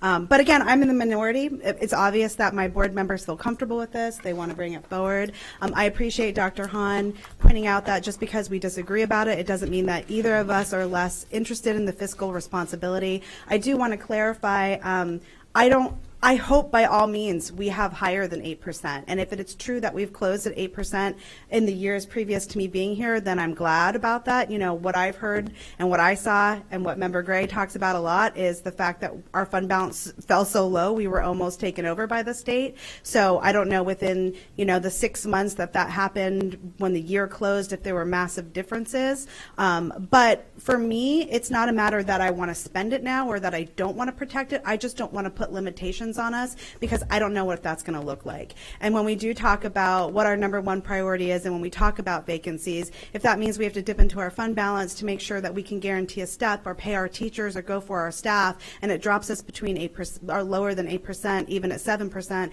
it's not something that I want to go and recreate a new policy for. I'm just worried that a policy like this is going to change the conversation as we talk about what the needs and priorities are in our schools. And again, that's just a fundamental difference, and I understand Dr. Hahn's perspective on this, and I don't disagree that, we want to make sure that we have the voters' trust when we talk about rolling into next year, or years after that when we're talking about referendums. Hopefully, we've done that regardless of what our fund balance is, because we do look at all of our items very critically when they come before us and have a lot of discussion about where we're spending our contract. So I appreciate the time to have the discussion about it, and I think we have what we need to move forward on that. Is that correct? Yes. Okay, thank you. And now we will move on to 7250, commemoration of school facilities, right? Board members, this is an existing policy, and Member Rendon and Member Gray suggested a small change to it, so if you'll turn to that, you can see the change. This is policy 7250. This is for the naming of school facilities, and the request is to change the amount of time that an elected official must be out of office to be named to have a school named after that person from 5 years to 3 years, and that's the change before you. Member Rendon and Member Gray talked about this. I guess we're kind of like making things dicey here, 5 to 3, why 5 versus 3. We had many occasions, now you're probably going to wonder how many occasions, but we've had occasions where the person, to be named after, came a little bit less than the 5 years. We have great leaders, including our, the mayors and the city council and others. The reality of public office, if that's what you're choosing to name a building after, the reality is it's very transient, and it may extend it may be irrelevant to say this person's going to be there for 5 years in that position in service. So I think it's more relevant, let's just put it that way, that you go 3 years, and that way you include more applicants, more possibilities, and still it comes down again to us choosing the commemoration. Not, we still get to choose who, we get to vote on it, but you'll have more choices. So I don't know if Mr. Yeah, well, yeah, we have, but that's what I'm looking at. I mean, that's,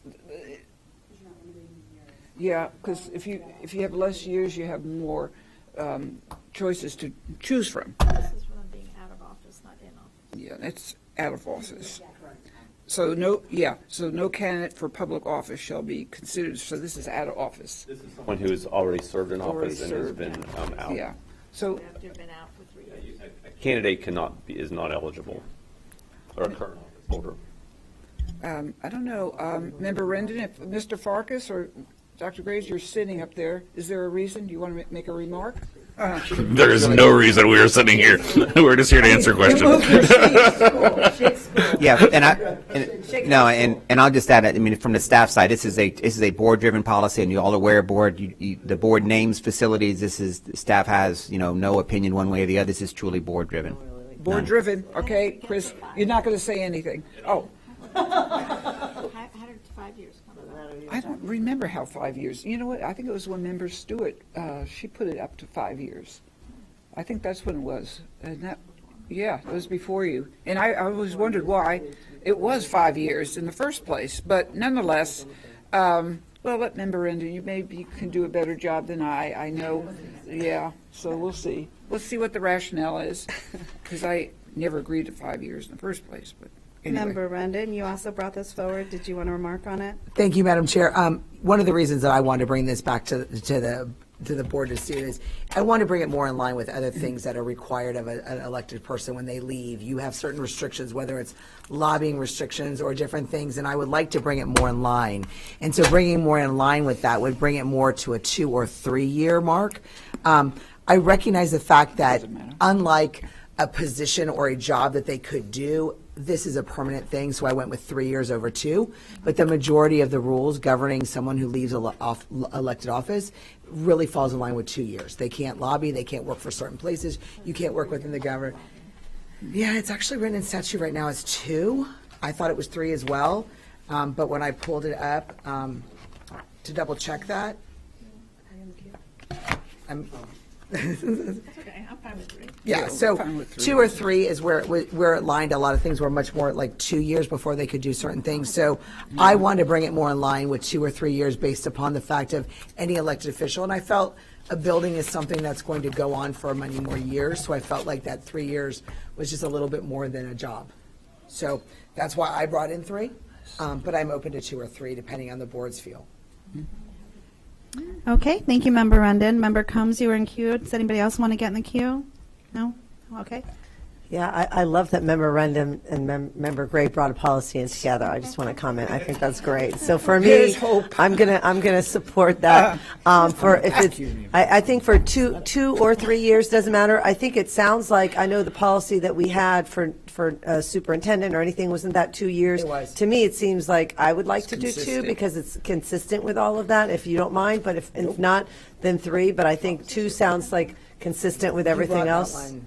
Anyone who leaves the school district that's working, anyone that's leaving the school district that's working for something else or would bring something to the district had to be removed for at least 2 years. So I'm hearing there might be a movement to have 2 years. Okay, that's very easy.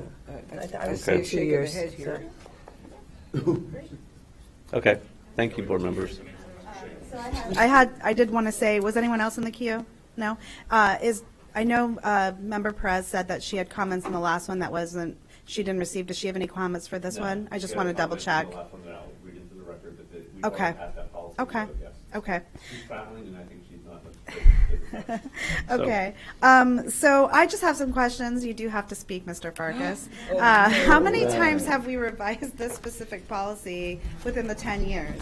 So let me speak to that. Yeah. So I don't know if anyone Too many here- is the answer, but thank I you. don't know if anyone here is a Harry Potter fan, but I equate this policy to the Defense of Dark Arts teacher in the Harry Potter series because it changes on a regular basis. It really does. We had And lifetime before. Yeah, and We had a yeah, this lifetime. is the longest this policy has been in effect They had to without be changing. dead before. It's a constantly changing policy. It's evolved a lot through the years.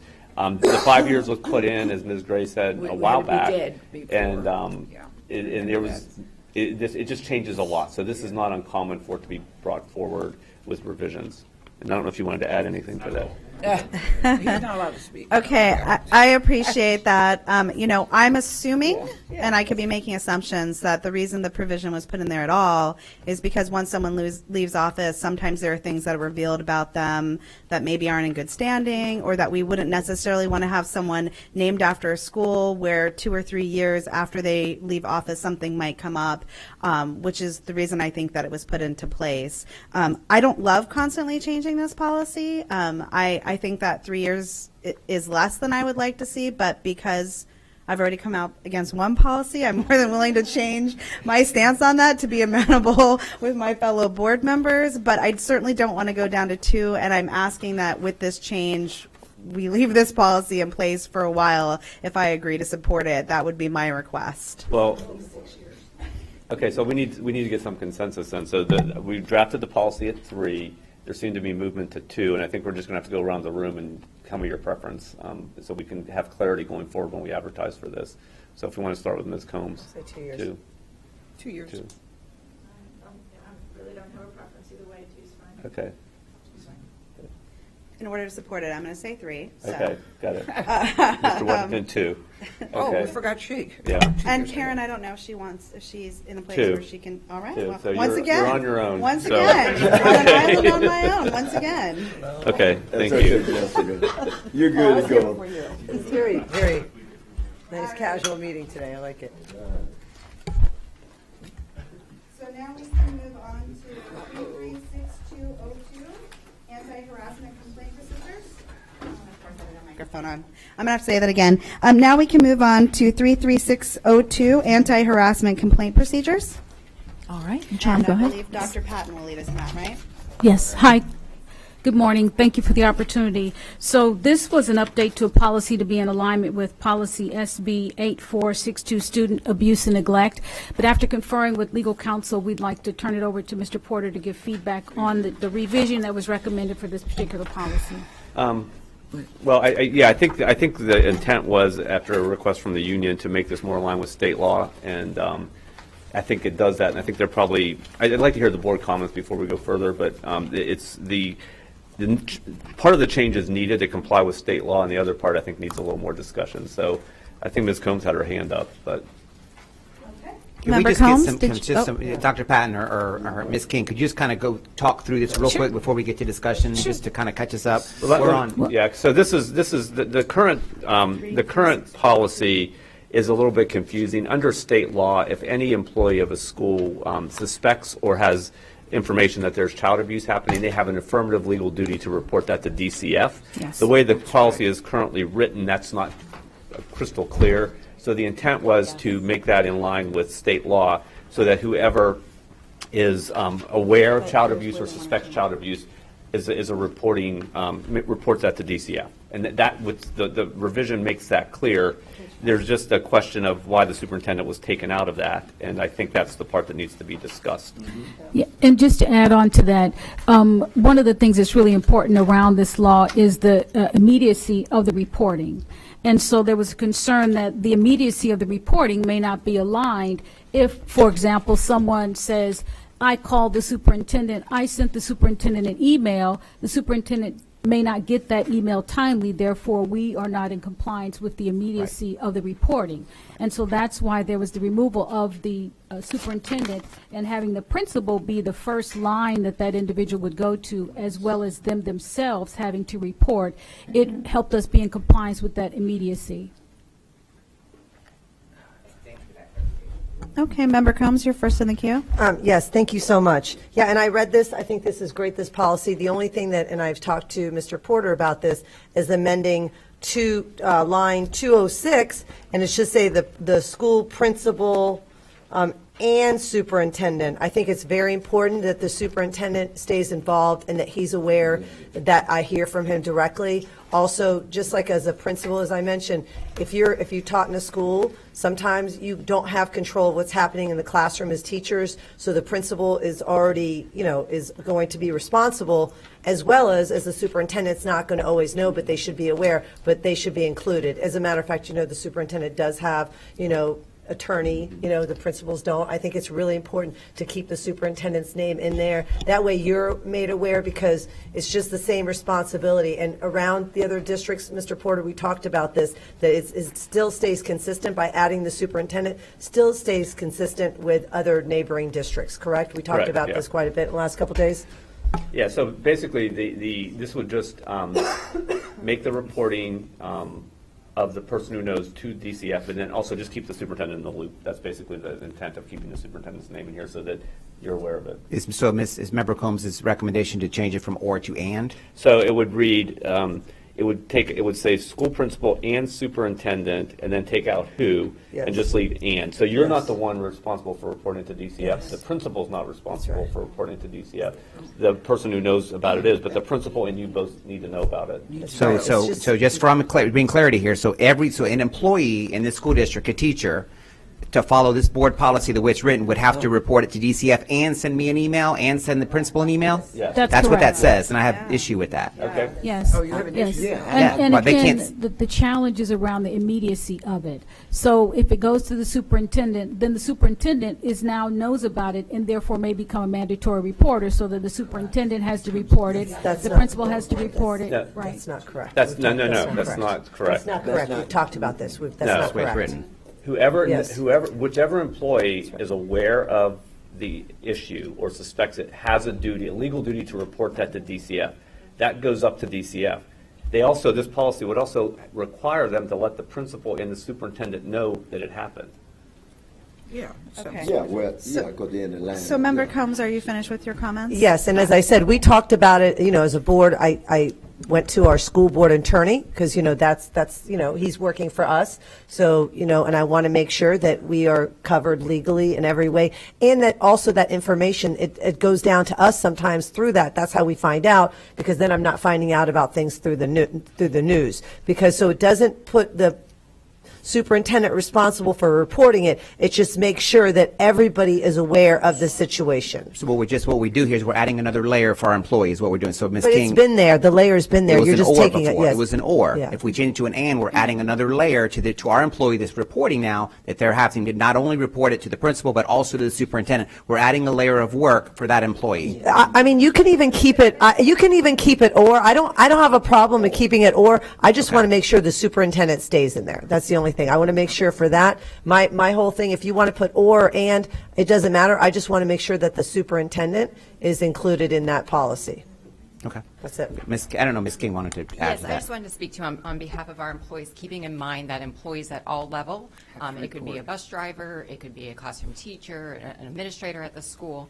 If we were to change that to and, certainly does add another layer for those employees as well. Right now in our school district, we have reports of child abuse that occur frequently, because again, it's suspected, it's somebody's observation, doesn't mean that it's actually substantiated. And so adding that layer, I think, would put a burden on the employee, as they're already being required to report it to their principal and to DCF, keeping in mind that sometimes DCF does not accept a case, but administratively, we still have to investigate that. And so that's why the principal, having knowledge of that, would then work with our office. Yeah, I'm fine with keeping or, I just don't want to not include the superintendent. That, to me, that's very important. I just want, for liability, I want to keep, not liability, but I want to keep the superintendent name in there no matter what. I'm fine with or, I just want to keep you in there. Okay, thank you, Member Combs. Mr. Porter, did you have a point you want to make before I No. go on to Member Rendon? Ms. Perez wants to make a statement, so I can do that now or after Ms. Rendon. You can make it now, Okay, that's fine. this is from Ms. Perez, this is not me speaking. The reporting is on the personnel who suspects child abuse, given that the superintendent needs to be kept up to date on what is happening in the district, just in case of any dispute after the incident report. No, that's secondhand information. It's the superintendent reports, but this board member feels that the superintendent is in the know of what has taken place in the district. The principal can keep the superintendent in the loop. Yeah, any regional superintendent. Okay, thank you. Thank you, Member Perez. Member Rendon? Okay, thank you. So I will say, being on the other side of the coin, right, as a mandatory reporter for years, and when as a supervisor and then an owner of a company, so kind of concept is the same. If my staff told me about the incident, I did not report it, and I knew about it, I had charges filed against me. I've had this situation happen, and that did. I did not have charges filed against me, but they did come and make sure that I then reported it. So I do know that does fall in line. Is there a way that we can do two things? Could we change the sentence structure? Because one of the concerns I have, this is a procedure, not a policy. That's my first thing. We're talking about a procedure without not being a policy. But it doesn't really give us the procedure of how this happens. And that's a concern of mine. If there was a form that when someone, an abuse, neglect, exploitation form that was in our system, that if I, Patty Rendon, reported abuse, I file it and it automatically goes to the principal and to the superintendent at the same time, and you keep a record in your staff, we would have identified Member Combs' concern that you were notified. But right here doesn't tell me how any of that's going to occur. So my first concern is this policy procedure doesn't really tell me the procedures. How is the contact being made? Because we could really be given good clarification if we know how that notification is being done. How is that being done now? Because it doesn't say. So if somebody reports it, What does that mean? how does the superintendent find out about it? How does the principal find out about it? So if the employee is the one who's making their report, based off of policy and procedure, they report that to their principal, and that's part of our annual training that we do with our employees annually.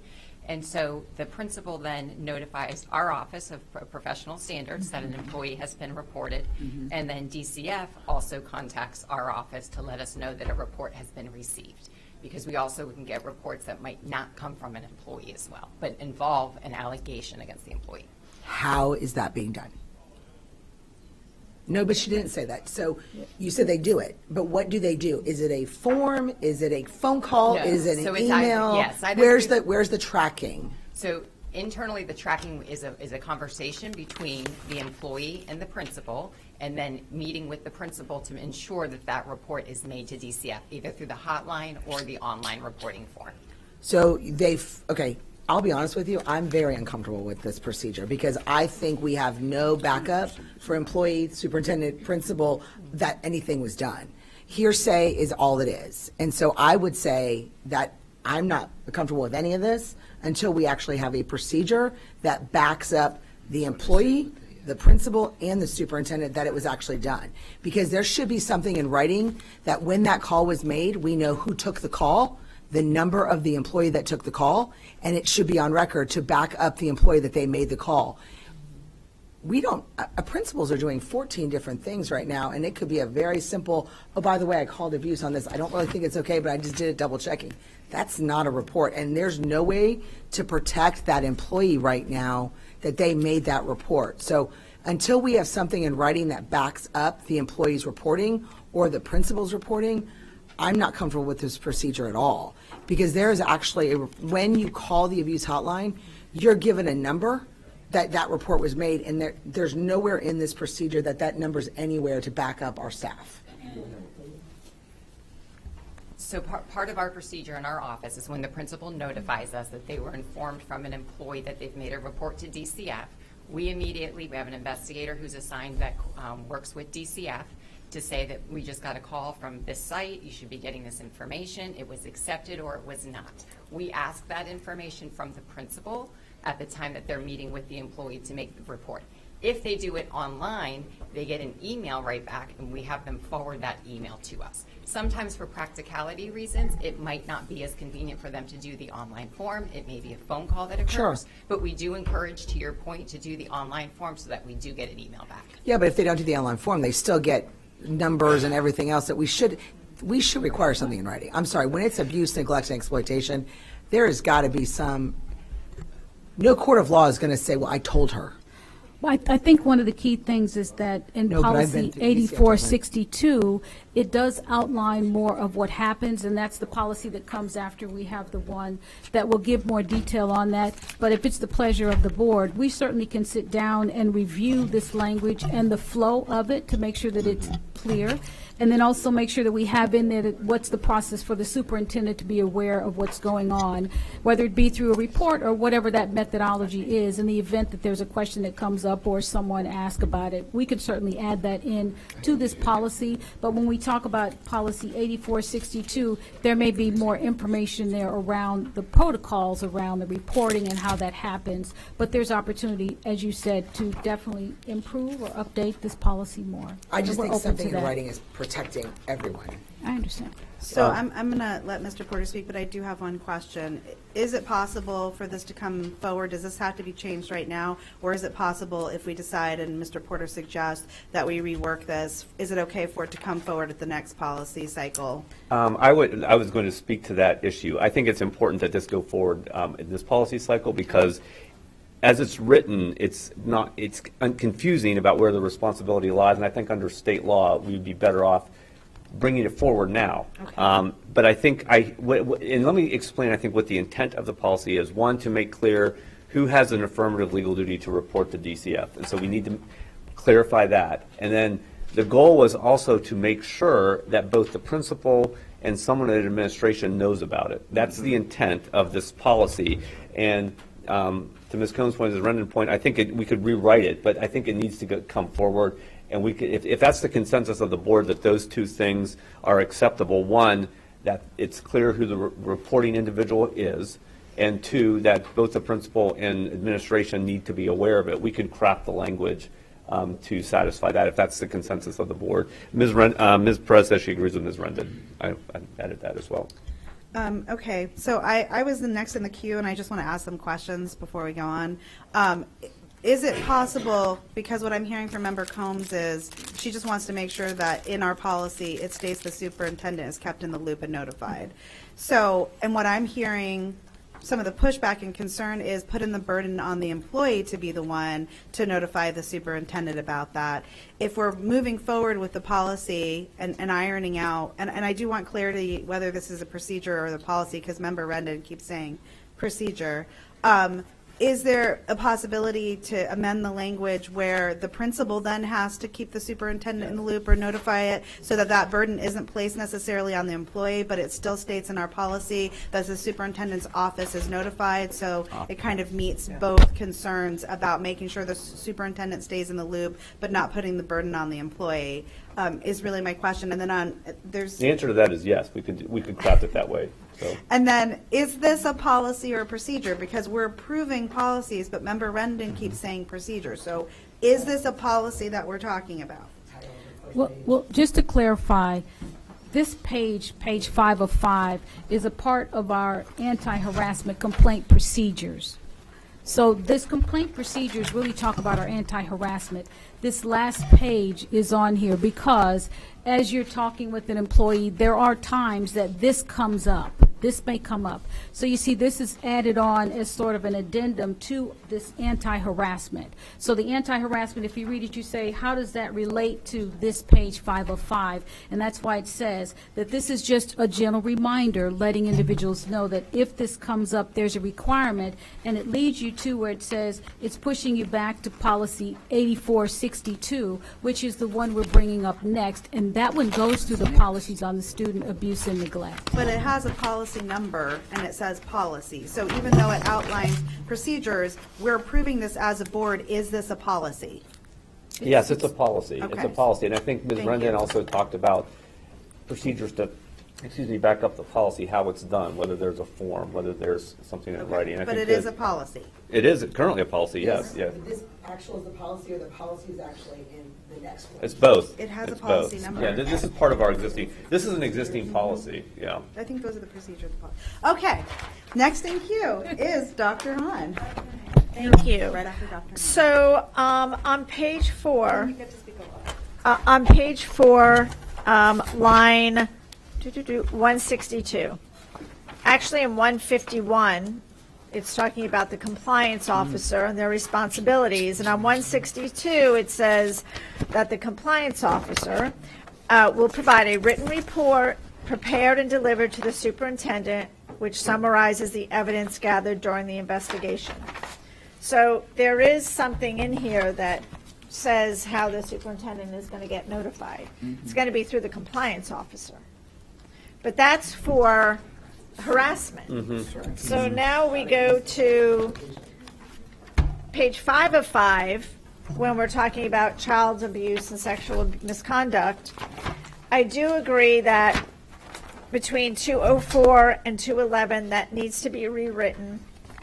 I think that what needs to happen is where it says, state law requires any school teacher or school employee who knows or suspects that a child under the age of 18 is a victim of child abuse and neglect to immediately, and then it needs to go, notify the Department of Children and Family Services.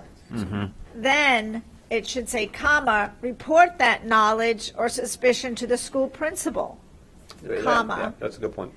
And then, I don't know what you want to do about the superintendent. If you want to say that the principal can then report it to the superintendent, or if there's a compliance officer that's assigned to this, the compliance officer should send the report to the superintendent, just like under harassment. Is there a compliance officer when something like this, if allegations of sexual misconduct on a child? Yes. Okay.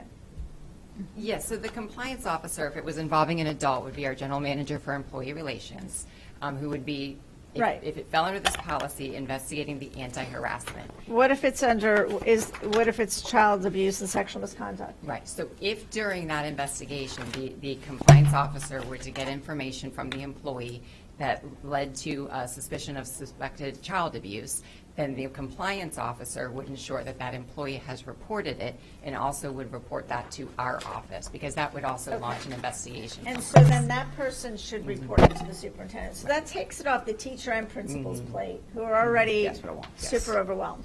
So maybe, first we need to say that you immediately report it to the Department of Children and Family Services. Yeah, we'll make that its own sentence. Yeah, then you go to the principal, and then the compliance officer, whoever that person is, will Makes it send the aware. report to the Makes it superintendent. aware of the So that superintendent. way, everybody's getting the information, but it's not all falling on the teacher to make sure that information is disseminated to 3 different people. Thank you, Dr. Hahn. Member Gray? Okay, just as a review, Dr. Patton, the rationale behind you adding this or deleting the superintendent, was that because of the state law? What was the rationale behind this change? That's on line 2, well, it's right there, 206. It was around the immediacy. So again, we don't have so many layers that the information could potentially be delayed, because it said principal or superintendent. That individual may choose the superintendent versus the principal, and therefore the superintendent may not get it timely. And I think, to Member Rendon's point, then the liability falls on the superintendent, because the superintendent should have responded immediately but may not have gotten it till a later date or time. Got it. So what I think too, when once upon a time, Dr. Hahn, you and I are of age, when we had any recognition of child abuse, we were immediately, and you know this, Member Rendon, and I had a business too, immediately report it to Child Services. I don't, all right, so maybe it has changed. No, it has not. All right, it has not changed. All right, that's the way it used to be. So, and that's what Member Hahn is saying, to put them first, on the first, because that's what you're supposed to do. All right. The other part, I think and this is a monkey, or whatever they're saying is a wrench, we forgot the guidance counselors, because that is critical, that the counselors also should be there when you have or counselors. I mean, why are we leaving them out of the list of who should report or who should be added to, for the information? In other words, you go to the Child Services, but shouldn't the counselors also have record of it as the superintendent does, the compliance officer, et cetera? So this is relating specifically to the responsibilities as a mandatory reporter. And so by statute, needing to report it to the Department of Children and Families, and then also to the school principal, and at the time it said, or superintendent. Again, if we were to add in another layer of responsibility for reporting it, that's putting another burden on the person who's reporting it, as really outside the mandatory reporting requirement. But didn't we used to have the counselors in the mix of this? And you're right, procedurally, then at the school site, would services be offered to a student depending on what the needs of the student are, but that is something that would happen internally at the school site. Okay. Well, I mean, that's my only remark, other than putting it in the Dr. Hahn, Member Hahn's way of wording. Mr. Porter, I'm sure you wrote it down. Could be, basically you're trying to get the low-hanging fruit hit first with the state law. I mean, the Department of Child Services, that's critical. And the communication has to be. And I'll get into this counselor thing, but for some reason I have a memory on that the counselors have to know about child abuse. I mean, Oh, yeah, I was going to say thank you, Member Gray, John, because Member Rendon wanted to make a comment, and then I believe you're going to read a comment from Member Perez, and then I think that finishes it for the queue. And we're going to go after this to your next policy so we can get this done. So, Member Rendon? Thank you, Madam Chair. And Member Gray, I think you're right when your thought process is when we talk about child abuse. I think you're 100% right, the counselors being known. I think we have to go back to the whole premise of these procedures is it's a suspected, right? So the part of zero tolerance that we are all living, and we all are mandatory reporters, and all of our staff are mandatory reporters, and all of our administration and so forth, is for the protection of a child. We also want to make sure that we don't take this to a level that we're notifying those perpetrators before in which we have proper investigations. That is part of the DCF role, is to do the proper investigation before too many people get involved, and that we do things here that hinder those investigations. It's a very easy thing to do with good intentions, where we could ask too many questions or even ask a question before a law enforcement officer gets involved, and we need to make sure we don't overlap that. It's critically important for the protection of the child that we allow the investigators to do their job. So I am okay with what Dr. Hahn is proposing as a proposal to walk this through. But I'm going to ask that you guys revamp this entire procedures, because we're calling it a policy, but it's not a policy, it's a procedures to a policy of 3362, which is a whole nother one that we're going to discuss. And that's very confusing to myself and any other employee. I am a trainer of zero tolerance, and I'm telling you it's confusing. We talk about harassment, then we go into abuse and neglect. This should be much clearer for an employee. It should be much clearer for a family. It should be much clearer for any of the board to recognize where we're at and what our procedures are. So right now, we call it policy 3362, but yet we're going to review policy 3462 about abuse and neglect. So I think that so we can move forward for your requirement of the law, we change the wording of that. I would ask for it to say, when reporting abuse and neglect, this is what we do. And we add in exploitation, because exploitation is part of the law. We don't have that anywhere in any of these policies. It's abuse, neglect, and exploitation as part of zero tolerance through DCF.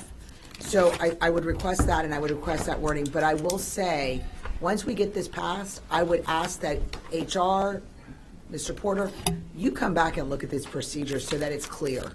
And it's too big. If you need to divide it into two separate procedures, one for abuse, neglect, and exploitation, one for employee harassment, one for student harassment, but combining all of this in gets confusing and gets overlapping, and who's responsible for what is not fair. It's not fair to staff, and it's not fair to employees, and it's not fair to our students to make sure they're clear on what was done. But it is very important that we recognize that too many people knowing can interfere in investigation. Because we have zealous principals that want to protect children, that want to take action before an investigation starts, and that can actually damage an investigation. So I think our procedures need to be very clear on the responsibility of our staff and our principals. because that's important. Thank you, Member Rendon. Did you need to read for Member Perez? And also make a comment. So Okay. I'll read from Member Perez first. This is Member Perez speaking. The process needs to be clear and concise from how to report to also who sends a copy to the superintendent, which is what we discussed. That's Ms. Perez. And now Mr. Porter speaking to Ms. Rendon's point. I think you have an excellent point. I appreciate the board's support of moving this forward today. I'm looking, it looks like this policy was last touched in 2014. So I think it's time that we look at it, and I think your comments are well taken. And so we'll definitely, if we could do both, then we will get this moving forward and also take a holistic look at the policy and the procedures. Okay, so you have what you need to move forward? I do. Thank you, board member. All right, thank you. We're going to actually move on to 8462, student abuse and. So we have 6 minutes, fellow board members. 8462, student abuse and neglect. Thank you. I've had a chance to talk with some of the board members around this. This basically is updating the language to reflect the correct level of criminal offense for failure to report suspected child abuse. And I think to the point of everyone that perhaps this information that's the last page of the prior policy would need to be on this policy, so then that way it's pretty clear. On this one, on line number 18, that's where we're seeing that there's a change. The actual new law requires that instead of it being a misdemeanor of the first degree, that it's a felony of the third degree. That's one of the changes. And then if we go to page 2 of 2, line 64, on G, failure to report is required by law. That's been stricken as second-degree misdemeanor to felony of the third degree, and then an increase in from 60 days in jail to 5 years in prison and 5 years probation, and from a fine of $500 to a fine of $5,000. So those are the changes that are made to this policy, just to be in alignment with the current law. Did board members have any questions or comments about that? Member Rendon? First of all, I think we're neglecting not including exploitation. We've got abuse, abandonment, and neglect, but we definitely need exploitation. Member Gray is not here, but I'm sure she would agree that many of our issues of human trafficking and things start off by exploiting our students. And so that is an absolute need. It is part of what we would consider abuse, neglect, and exploitation when we talk about the abuse hotline and the requirements of taking a call. So I think that's the first thing. The second thing is I would like to have a copy of the training that we provide to our employees and the frequency in which we do. I think we need to make sure that if we're going to have a zero tolerance law, which we do, that I would like to see exactly what our employees get. I would like the board to get that training. I think that in any other field, whether it's in counseling or group homes and child welfare, they're required to redo that every 3 to 5 years. And I think I would like to know how often our staff are trained on zero tolerance. And like I said, even as a board member, I think we should have the knowledge of what that training looks like for the staff. I think that this policy puts a lot of layers of bureaucratic in here, and I think we need to be clear on what our policy is. I don't see anywhere in here where it specifically says this district has a zero tolerance for not reporting abuse, neglect, exploitation, and abandonment. I think that's the first thing that needs to be said here. That we, as a district, this is our policy. We have a zero tolerance for not training that. And then to go into talking about what the requirements are, we are not telling staff what's required of them to do that they are to take the training, how often they're supposed to take it, what it's supposed to, that's important for them to understand and report it back.